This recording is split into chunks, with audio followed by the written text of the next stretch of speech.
Muito bem, estamos de volta com a nossa Escola da Fé e a Canção Nova quer convidar você para ser um evangelizador a porta, né?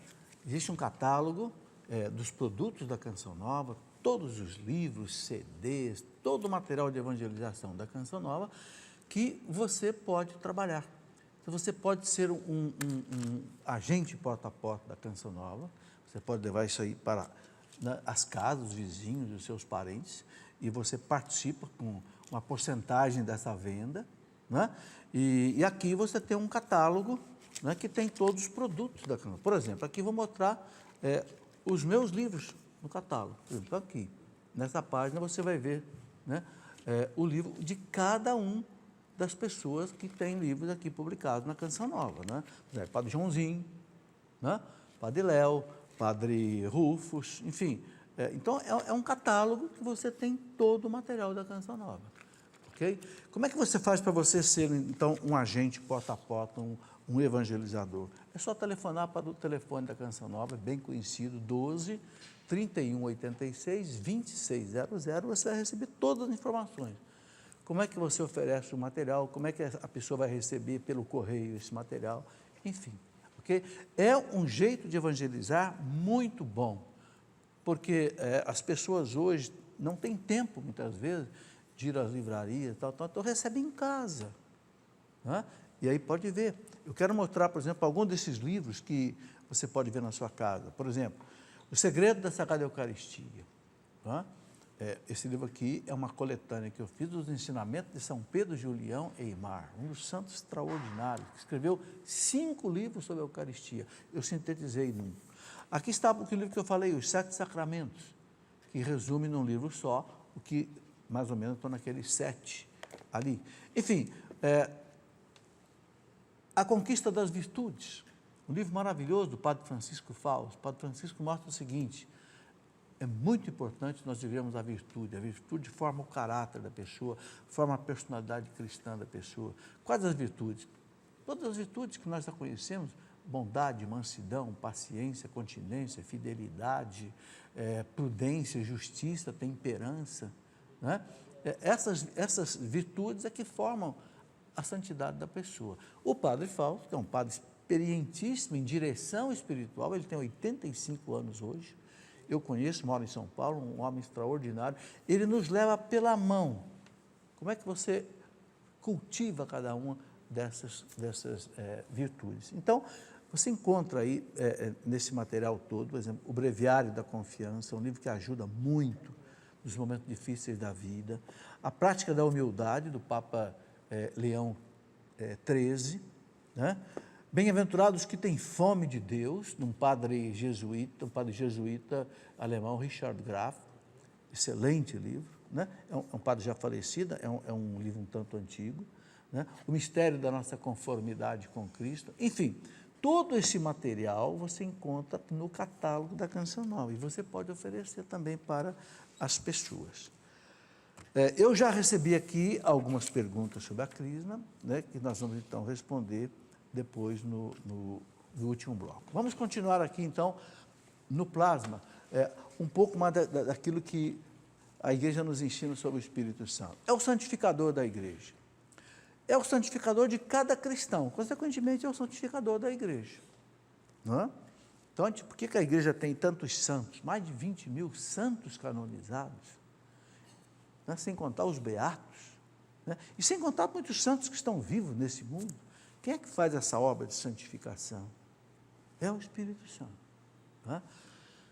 Ele falou pelos profetas e pelos apóstolos, né? Sabemos, a palavra de Deus, a Bíblia, toda ela inspirada, né? Toda ela inspirada pelo Espírito Santo. Claro que dentro de uma roupagem humana, de uma literatura humana de cada época, mas ali dentro existe um fio de ouro, que é o quê? É a verdade religiosa que o Espírito Santo transmite através de uma parábola, através de uma alegoria, através de um lidraxe, através de um conto, através de uma poesia, né?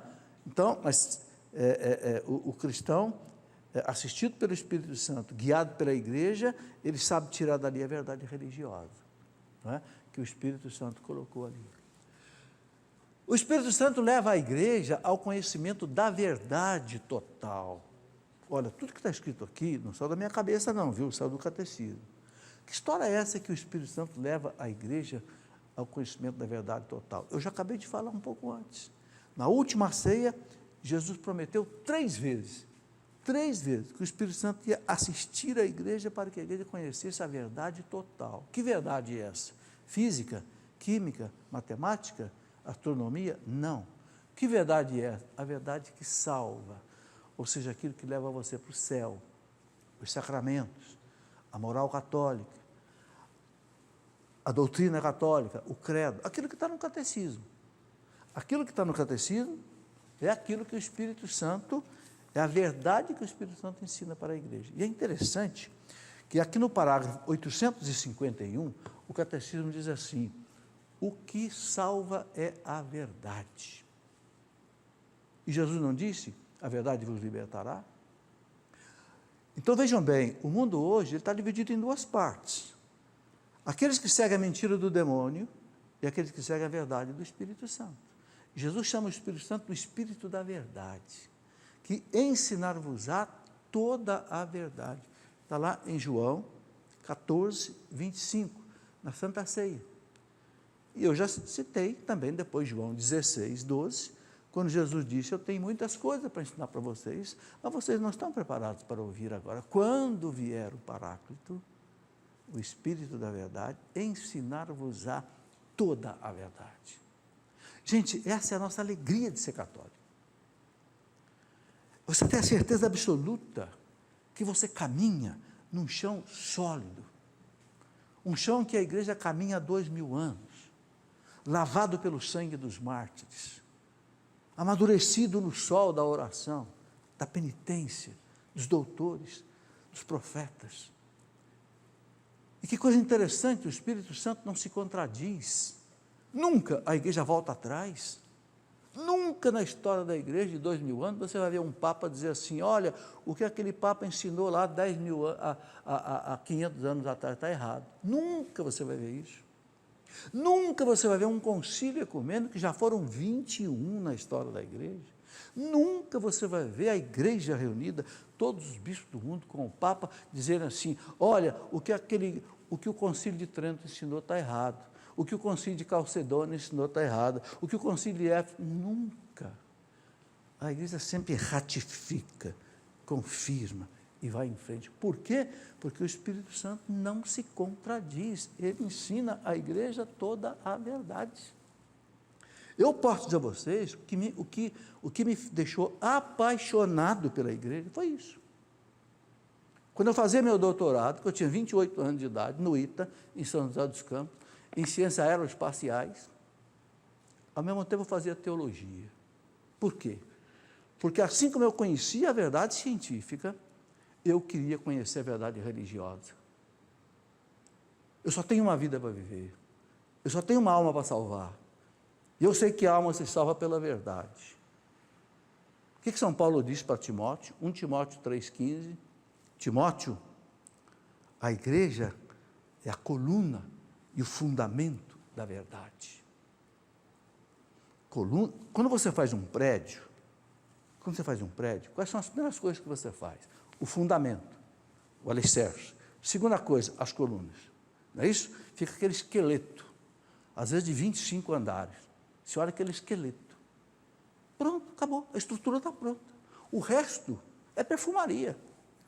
Se você vai fechar as paredes de metal, de vidro, de tijolo, não influi em nada na estrutura da obra. O que segura a obra são aquelas vigas enterradas no chão, as vigas baldrames que amarram tudo, e as colunas de ferro e concreto. Então, São Paulo fala para Timóteo, 1 Timóteo 3,15, Timóteo, a igreja é o fundamento e as colunas da verdade.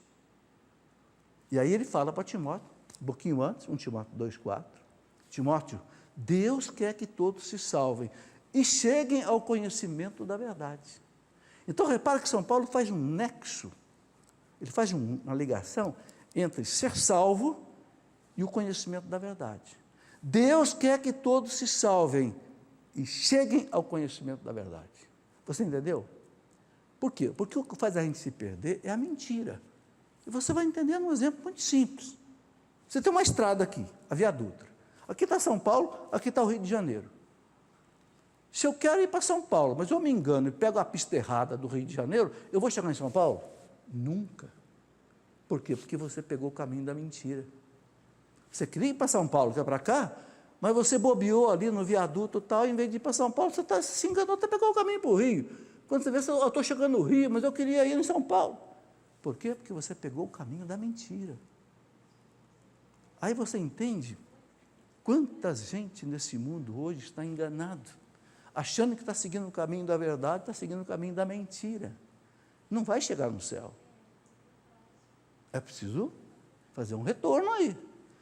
É preciso acordar, pegar um retorno e pegar o caminho da verdade. Então, por isso que a igreja insiste nisso, né? O Espírito Santo leva a igreja ao conhecimento da verdade total. Que verdade total? É a verdade que salva. Um documento do Concílio Vaticano II, chamado Unitatis Redintegratio, que é o documento sobre ecumenismo, número 3, diz assim, que a igreja sabe que até nas outras religiões tem sementes do verbo, ou seja, pontos de verdade, que a igreja, o concílio diz que Jesus deixou ali, exatamente para que as pessoas tenham o sabor da verdade e venham para a igreja. Né? Mas aí, a Unitatis Redintegratio diz assim, só na igreja católica existe a plenitude dos meios de salvação, ou seja, a plenitude da verdade. Os sacramentos, a moral católica, o credo e a espiritualidade. Entendeu? São chamados as 4 lex, né? Eu gosto de lembrar isso, né? Que a igreja coloca sempre para nós, as 4 leis, né? Primeiro, o chamado lex credendi. Credendi quer dizer, aquilo que a gente acredita. É a teologia dogmática, é o credo, né? É o lex credendi. Depois ele diz assim, o segundo lex, o lex da celebração litúrgica, né? O leque dos sacramentos, a gente pode chamar da liturgia, da celebração dos sacramentos, né? O lex celebrandis, o lex celebrandis. Depois, num terceiro, esse lex quer dizer lei, né? Norma. Depois o que? O lex vivendi, como é que você vive? O que é? É a moral católica. E depois, o lex orandi. Como é que você reza? Como é que você, né, conversa com Deus?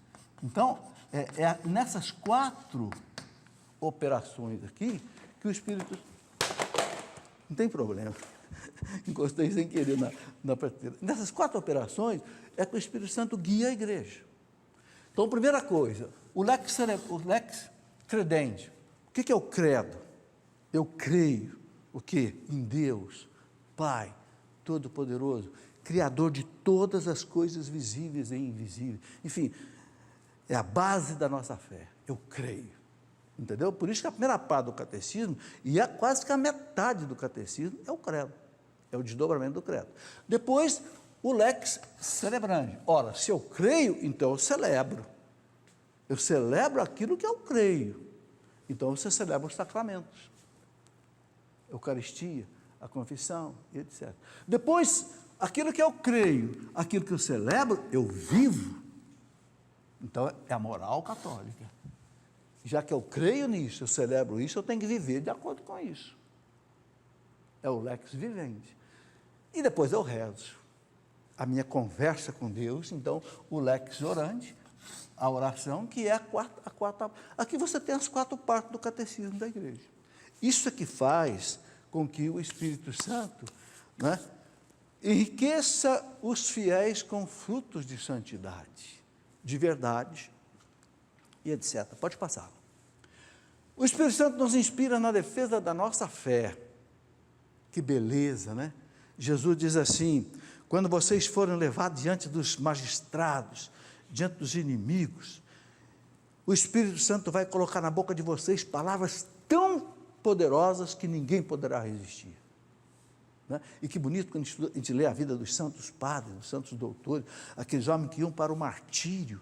Né? Quando a gente lê, por exemplo, o martírio de Santa Perpétua, Santa Felicidade, o martírio de São Policarpo de Esmina, que beleza, que coragem daqueles homens, né?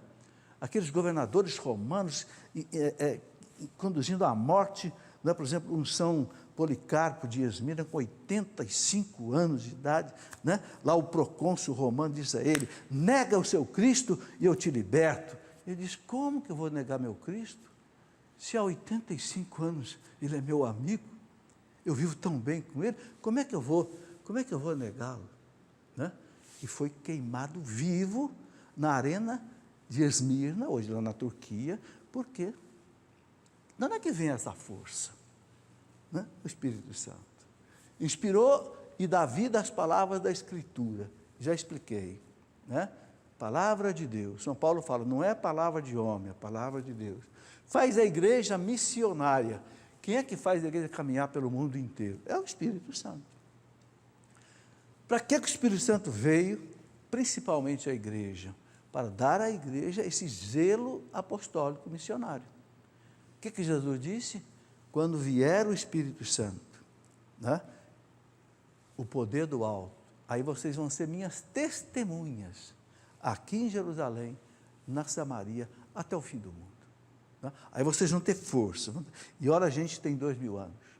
Nós assistimos agora, os cristãos lá no Iraque, lá na Síria, sendo decapitados, filmando tudo. E aqueles cristãos ali, parece que nós estamos vivendo na época do Império Romano. Quem é que dá essa coragem de ser missionário numa terra tão hostil à igreja, tão hostil ao cristianismo? É um verdadeiro milagre, né? Faz a igreja missionária, edifica e constrói o reino de Deus. Aqui é uma coisa muito importante. Edifica e constrói, quer dizer, forma, né, o reino de Deus. Uma passagem muito interessante do Evangelho, quando Jesus estava fazendo um exorcismo, né? Aí os judeus disseram assim: você está expulsando demônio por Beelzebul, pelo chefe dos demônios. Jesus disse: que é isso? Como é que pode eu expulsar os demônios pelo próprio demônio? Então o reino dele está dividido. O reino dividido cai casa sobre casa, não fica nada. Mas, aí Jesus diz uma coisa muito interessante: se é pelo dedo de Deus que eu expulso Satanás, então chegou a voz do reino de Deus. Né?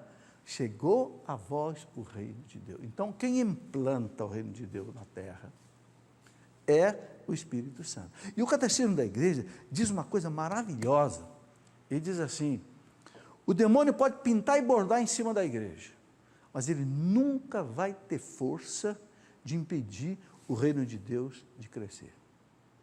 Eu acho fantástico o Catecismo. E olha, é uma beleza. E qualquer um de nós que está aqui, que está me vendo em casa, pode testemunhar isso, né? Eu vi essa canção nova começar há 40 anos atrás. Digo 40 anos atrás porque a sementinha foi lançada lá 40 anos atrás, né? Uma pequena casinha em Lorena com 10 pessoas. Hoje é uma instituição que está no mundo inteiro.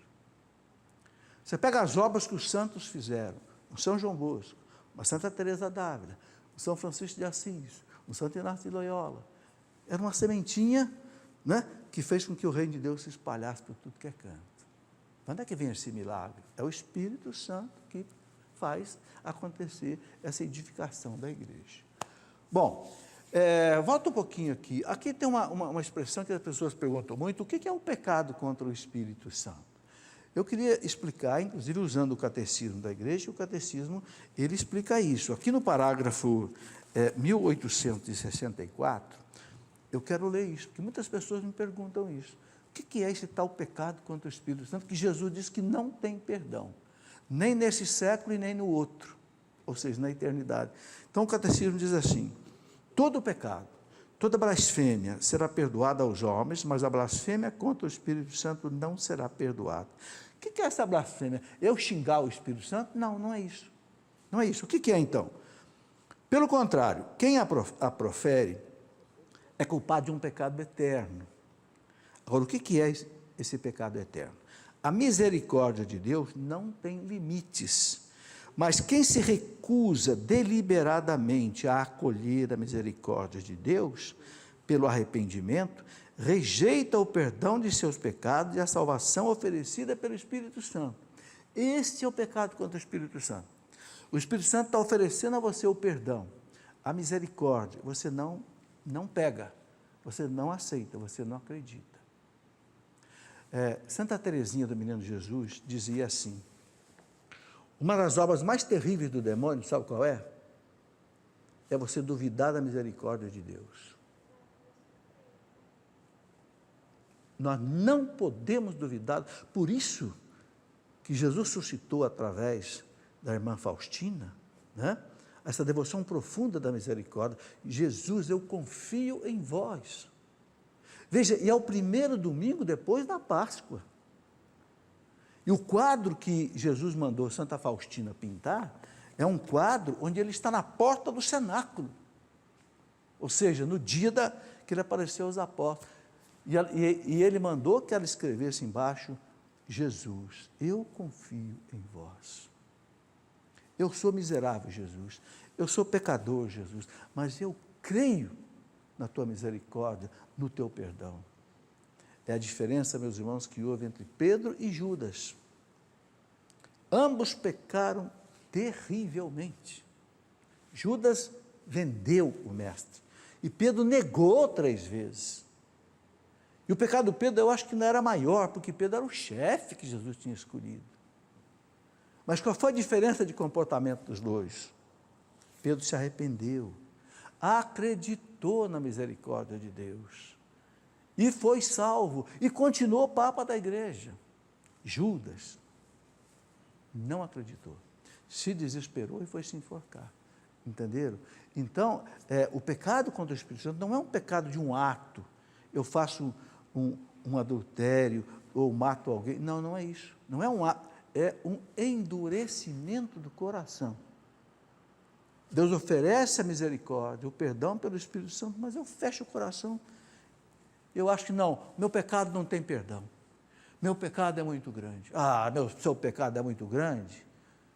Será que o sangue de Cristo não é capaz de perdoar o seu pecado?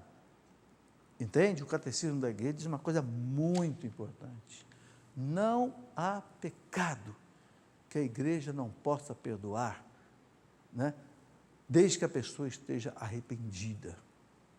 Entendeu? Isso é uma coisa muito importante, meus irmãos.